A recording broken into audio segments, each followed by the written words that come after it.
Hey guys, welcome back to your own channel Priyanka the pharmacist. Friends, आज की video में मैं आपसे बात करने वाली हूँ पेनलेस और पेनफुल वैक्सीनेशंस के बारे में। कौन से वैक्सीनेशन हमें करवाने चाहिए, कौन से वैक्सीनेशन जो हैं अच्छे होते हैं, या फिर ये जो पेनलेस वैक्सीनेशन होते हैं इनका कोई बेनिफिट होता है या नहीं, या फिर ये पेनफुल के कंपैरिजन में कितने अच्छे होते हैं, उन सब सवालों के जवाब फ्रेंड्स आज की वीडियो में मैं आपसे डिस्कस करूंगी। तो फ्रेंड्स, वीडियो शुरू करने से पहले I would like to request कि अगर आप मेरे चैनल पे नए हैं तो इस चैनल को अभी से सब्सक्राइब कर लीजिए, क्योंकि इस चैनल पे हम लोग बात करते हैं बच्चों की हेल्थ के बारे में, बच्चों की डाइट के बारे में, उनकी ग्रोथ के बारे में, डिसिप्लिन के बारे में और उनसे सारे रिलेटेड हेल्थ इश्यूज के बारे में। तो फ्रेंड्स, इस चैनल को अभी से ही सब्सक्राइब कर लीजिए, क्योंकि ये आपके लिए बहुत हेल्पफुल होने वाला है। तो फ्रेंड्स, आज की वीडियो में मैं आपसे बात करूंगी पेनफुल और पेनलेस वैक्सीनेशन के बारे में। सबसे पहले तो फ्रेंड्स, हमें ये पता होना चाहिए कि जो पेनलेस वैक्सीनेशन होते हैं, क्या ये सारे के सारे पेनलेस वैक्सीनेशन अवेलेबल होते हैं या ये हमें लगवाने भी चाहिए या नहीं। तो फ्रेंड्स देखिए, जब भी हमारा बच्चा पैदा होता है तो हमारे बच्चे को कुछ वैक्सीनेशंस लगवाए जाते हैं। वैक्सीनेशंस होते हैं कुछ ऐसे इंजेक्शन जो हमारे बच्चों को पैदा होते ही लगा दिए जाते हैं, ताकि उनके अंदर बड़ी बड़ी बीमारियों से लड़ने की ताकत बहुत छोटी उम्र में ही बढ़ सके, पैदा हो सके। तो इसीलिए बच्चों को वैक्सीनेशन लगवाने बहुत ज्यादा जरूरी है। हमारी बॉडी का जो तंत्रिका तंत्र है, जो डिफेंस मैकेनिज्म है, वो हमारी बॉडी के अंदर ये सब बीमारियां देखकर ही डेवलप होता है और उसी को ही ध्यान में रखते हुए सारी वैक्सीनेशन जो है लगवाई जाती हैं। इन्हीं सब वैक्सीनेशन में एक वैक्सीनेशन होती है पर्ट्यूसिस की। पर्ट्यूसिस एक ऐसी बीमारी है फ्रेंड्स जिसको हम काली खांसी भी कहते हैं। ये काली खांसी बहुत ही ज्यादा डेंजरस होती है और इसके लिए वैक्सीनेशन देना बहुत ही ज्यादा जरूरी होता है। ये एक खांसी होती है जो कि बॉर्डेटेला पर्ट्यूसिस नाम के ऑर्गेनिज्म से होती है और इस ऑर्गेनिज्म को किल करने के लिए या इसके अगेंस्ट इम्यूनिटी बनाने के लिए बच्चे को पर्ट्यूसिस की वैक्सीनेशन दी जाती है। अब ये जो पर्ट्यूसिस की वैक्सीनेशन होती है ये कभी भी अकेले नहीं दी जाती है, ये डिप्थीरिया और टेटनस के साथ में दी जाती है। इसीलिए और टेटनस के साथ में दी जाती है, इसीलिए इसको डीपीटी का वैक्सीनेशन कहा जाता है। डीपीटी, राइट, डीपीटी का वैक्सीनेशन इसको कहा जाता है। और ये वही वैक्सीनेशन है जिसको देने पे बच्चे के इंजेक्शन की साइट पे गांठ सी बन जाती है, फीवर आता है बच्चे को और उस जगह पे बहुत दर्द रहता है, सूजन रहती है। ये वही वैक्सीनेशन है। अब बात आती है फ्रेंड्स, ये दो तरीके की होती है। एक होती है पेनफुल वैक्सीनेशन, एक होती है पेनलेस वैक्सीनेशन। काफी समय पहले तक तो फ्रेंड्स ये पेनलेस वैक्सीनेशन आई ही नहीं थी, सिर्फ पेनफुल वैक्सीनेशन ही यूज की जाती थी और बाद में इसके कुछ ये जो साइड इफेक्ट आते हैं, फीवर वगैरह, इन सबको देख करके पेनलेस वैक्सीनेशन शुरू की गई। ये जो पेनफुल वैक्सीनेशन होती है, पहले हम बात करते हैं कि इनके बीच में डिफरेंस क्या होता है।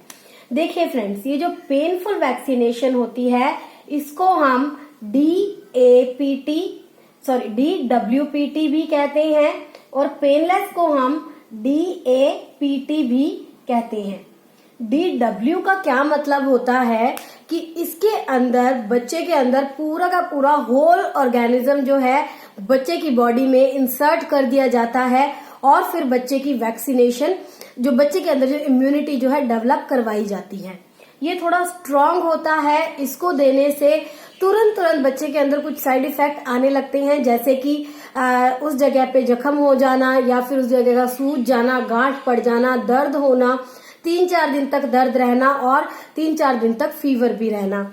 और यूजुअली जब इस इंजेक्शन दिया जाता है ये वाला, तो बच्चे को 101 से लेकर के 102, 103 तक का फीवर भी आता है। अब बात करते हैं पेनलेस के बारे में। पेनलेस में क्या होता है, ये होता है डीएपीटी यानी कि ए सेल्यूलर पर्ट्यूसिस। ये होता है होल पर्ट्यूसिस और ये होता है ए सेल्यूलर पर्ट्यूसिस, यानी कि इसके अंदर भी ऑर्गेनिज्म दिया जाता है लेकिन बहुत ही माइल्ड फॉर्म में दिया जाता है। माइल्ड फॉर्म में दिया जाता है यानी कि बहुत ही कम इफेक्टिव फॉर्म में, आप समझ लीजिए बहुत ही कम इफेक्टिव फॉर्म में दिया जाता है और बाद में जो है इसकी इम्यूनिटी इम्प्रूव करवाई जाती है। पर्ट्यूसिस की इम्यूनिटी इसके थ्रू भी इम्प्रूव कराई जाती है। तो ये तो डिफरेंस हो गया इन दोनों के बीच में। और जब पर्ट्यूसिस की वैक्सीनेशन डीएपीटी दी जाती है तो बच्चे का फीवर यूजुअली 99 तक रहता है, इससे ज्यादा नहीं बढ़ता है। बच्चे को कोई पेन भी नहीं होता है, गांठ भी नहीं बनती है इंजेक्शन वाली जगह पे, और बच्चे को जो 3-4 दिन दर्द रहता है ना, वो भी इस इंजेक्शन से नहीं होता है। ये डिफरेंस होता है इन दोनों के बीच में। तो अब देखिए, अब आप ये पूछना चाहेंगे कि क्या पेनलेस से इंजेक्शन के टाइम पे दर्द होता है? बिल्कुल। जब सुई चुभाई जाती है, जब सुई लगाई जाती है तो वो नॉर्मल पेन होता है। दोनों के अंदर फर्क आता है बाद के इफेक्ट के अंदर। पेनफुल में इफेक्ट आ जाते हैं, पेनलेस में इफेक्ट नहीं आते हैं। ठीक है, तो ये डिफरेंस होता है पेनलेस और पेनफुल के बीच में। अब बात करते हैं इसकी डोज के बारे में। जो डीपीटी होती है फ्रेंड, इसकी मेनली 2 डोज दी जाती है, एक तो प्राइमरी और बूस्टर डोज। जो प्राइमरी डोज होती हैं ये बचपन में 6, 10 और 14 हफ्तों पे लगाई जाती है। ठीक है, और जो बूस्टर डोज होती है ये 1.5 साल पे और 5 साल पे लगाई जाती है। यूजुअली डीपीटी की 2 डोज लगाई जाती हैं, प्राइमरी और बूस्टर। तो फ्रेंड्स, ये जो पेनलेस होती है ना, ये पेनफुल के कंपैरिजन में और क्या डिफरेंस है? एक तो मैंने आपको ये बताया कि इसका कोई दर्द वगैरह नहीं होता है, फीवर वगैरह नहीं आता है, कभी कभी 99 तक जाता है, अदरवाइज इतना भी नहीं आता है। दूसरा सबसे बड़ा इसका कारण होता है कि पेनलेस काफी महंगी बनती है, क्योंकि उसकी प्रोडक्शन कॉस्ट बहुत ज्यादा होती है और ये मार्केट में काफी ज्यादा रेट पे मिलती है as compare to painful vaccination. Painful vaccination आपको गवर्नमेंट हॉस्पिटल्स में भी लगवा दी जाती है, जिसका ज्यादा कोई कॉस्ट नहीं होता है, लेकिन पेनलेस प्राइवेट हॉस्पिटल्स में लगाई जाती है जो कि बहुत महंगी होती है। कई पेरेंट्स अपने बच्चों के लिए बहुत ही ज्यादा कंसर्न होते हैं या वो बिल्कुल भी अपने बच्चे को पेन नहीं देना चाहते हैं, इसीलिए वो पेरेंट्स पेनलेस के बारे में ऑप्ट करते हैं। अब हम बात करते हैं इसकी डोज की। हम बात कर रहे थे प्राइमरी और ये बूस्टर डोज, जो इसकी 6, 10 और 14 हफ्ते पे डोज लगती है। आप क्या कर सकते हैं फ्रेंड्स, जब बच्चा छोटा होता है, जब उसके दर्द सहने की कैपेसिटी कम होती है, तब आप बच्चे को ये पेनलेस वैक्सीनेशन लगवा सकते हैं।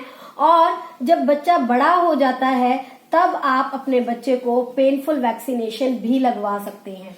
अब ऐसा मैं क्यों कह रही हूँ, इसके पीछे भी एक रीजन है फ्रेंड्स। ये जो पेनलेस वैक्सीनेशन होता है ना, नो डाउट इसका कोई दर्द नहीं होता, बाद में पेशेंट बहुत जल्दी ठीक हो जाता है बच्चा और उसको फीवर से सफर नहीं करना पड़ता। लेकिन अब मैं ये क्यों कह रही हूँ कि आप ये इसके चक्कर में ज्यादा ना पड़े, क्योंकि देखा गया है बहुत सारी स्टडीज के अकॉर्डिंग कि पेनलेस वैक्सीनेशन थोड़े टाइम के बाद अपना इफेक्ट दिखाना कम कर देती है। उसका इफेक्ट धीरे धीरे जो है हाई जा करके एकदम से डाउन आ जाता है। इवन तो ये भी देखा गया है कि कई जगह पे पर्ट्यूसिस जैसी, काली खांसी जैसी बीमारी जो है वापस आ गई है, सिर्फ और सिर्फ पेनलेस वैक्सीनेशंस की वजह से, क्योंकि उसका इफेक्ट जो है थोड़े टाइम बाद कम हो जाता है। लेकिन ये जो पेनफुल वैक्सीनेशन होती है उसका थोड़े समय के लिए बच्चे को दर्द जरूर रहता है, लेकिन उसकी इम्यूनिटी जो है थ्रो आउट रहती है। अब वीडियो फिनिश करने से पहले एक बात और कहना चाहती हूँ फ्रेंड्स कि कोई भी वैक्सीनेशन हम अपने बच्चों को अगर देते हैं या डॉक्टर से दिलवाते हैं तो उसकी इम्यूनिटी की कोई भी गारंटी नहीं होती है। ये कोई जरूरी नहीं है कि अगर वैक्सीनेशन लगवा दी है तो बच्चे को कभी भी ये बीमारी नहीं होगी, ऐसा नहीं होता है। वैक्सीन सिर्फ एक प्रिकॉशनरी मेजर्स हैं, हम दे सकते हैं सेफ साइड के लिए। इसका मतलब ये भी नहीं है कि वैक्सीनेशन ना दिलवाएं। बिल्कुल आपको अपने बच्चे को वैक्सीनेशन दिलवानी है। सेफ्टी साइड के लिए जरूर दिलवानी है, लेकिन इसकी कोई गारंटी नहीं है कि इसकी वजह से जो है बच्चे को बीमारी कभी होगी ही नहीं।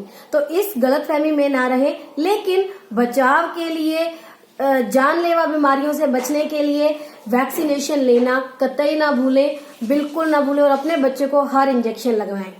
मैंने अपने बच्चे को सारे पेनफुल इंजेक्शन ही लगवाए हैं, मैंने कभी अपने बच्चे को पेनलेस इंजेक्शन नहीं लगवाए हैं। रीजन, एक तो उसकी कॉस्ट बहुत ज्यादा है, दूसरा इसके इफेक्ट की वजह से ही कि लेटर ऑन लाइफ में बच्चे को दोबारा कोई रिस्क नहीं हो।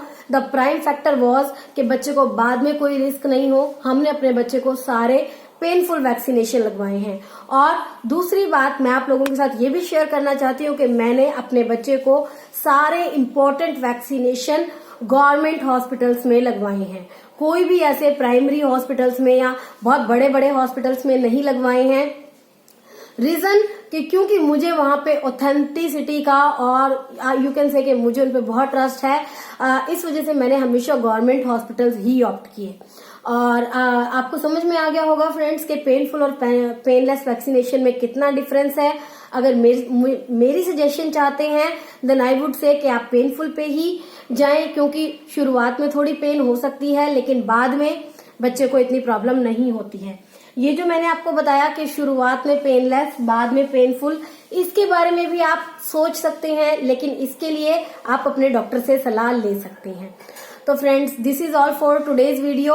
फिर भी जाने से पहले एक बात और कहना चाहती हूँ कि कोई भी वैक्सीनेशन या दवाई लेने से पहले डॉक्टर की सलाह लेना बिल्कुल ना भूलें। तो फ्रेंड्स, आई होप कि आपको ये वीडियो अच्छी लगी होगी। अगर अच्छी लगी हो तो इस वीडियो को लाइक करना, मेरे चैनल को सब्सक्राइब जरूर करना। Till then, this is Priyanka signing off. You don't forget to subscribe my channel. I would like to see you back in my next video. Bye bye.